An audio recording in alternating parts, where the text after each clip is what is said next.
So we're going to begin by skinning the salmon. And we've got a beautiful piece of salmon here. Such a gorgeous color.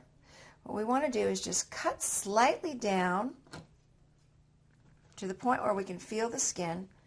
And then we want to lay our knife almost completely parallel.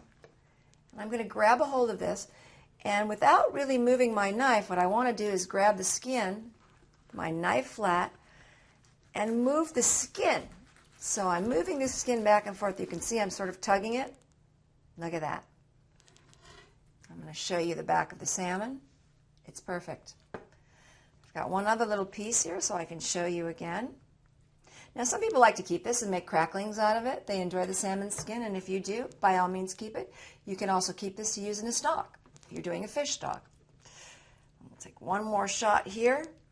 And again, I'm cutting through the meat till I hit the skin. We're just tipping that knife underneath just to get it under the meat. And then I want to grab a hold with my fingers of the skin, get my knife to where it's almost completely flat. It's actually parallel to my cutting board, and I've got a good hold of that skin. And instead of moving my knife back and forth, what I want to do is just pull on that skin back and forth, and look at that. The skin comes off perfectly. I've got a gorgeous piece of salmon, completely cleaned. Let's take these pieces of skin, set them off on the side.